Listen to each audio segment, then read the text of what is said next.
Hello and welcome to New Leaf Plants with me, Andy Jeans. You find me here today in February, right at the end of February, a bit of a gloomy, damp day, and I've come out to prune my Raymond Evison Clematis that I've been growing in this container. Two varieties which performed absolutely fantastic last summer. One Sarah Elizabeth, which is a pale pastel-y pink, and Tranquility, which is equally as nice in a blue form.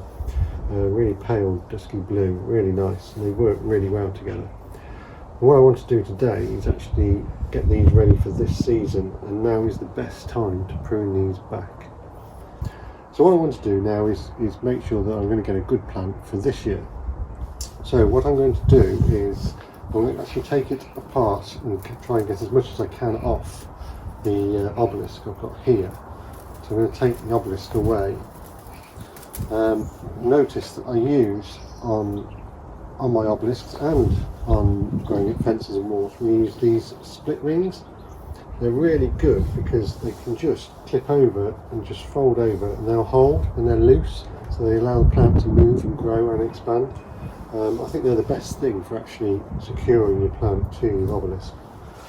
Take those away, just give it a bit of a wiggle. Don't worry about too much damage at the moment, because what we're going to do is we're going to be quite brutal with it.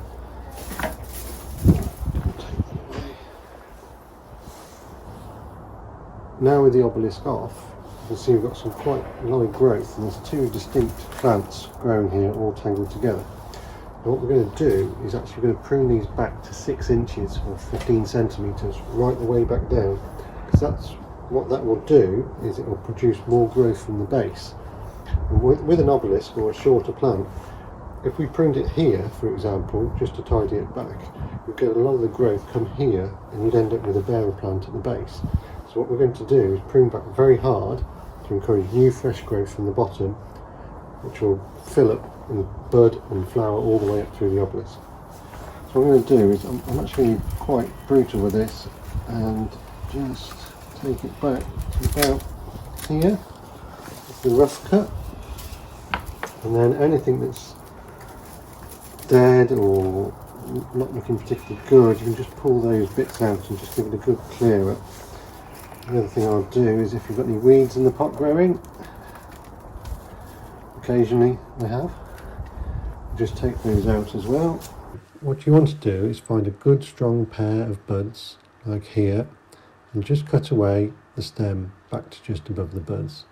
If you work your way around the plant looking for these and just tidying out anything that's dead or is not looking very good at all, just prune it out.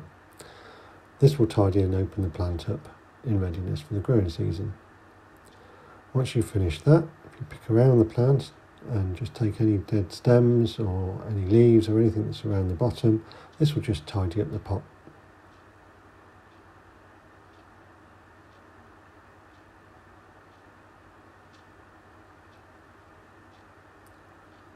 What this will do is then leave you with a plant where the buds are starting to form from the crown, and the end of the stems which we've cut back to it are ready to shoot away with those big strong buds. Now that we've tidied this all up and it's all ready to go again, we can now reinstall the obelisk, just making sure that we've taken off any of the dead growth that's still hanging onto it.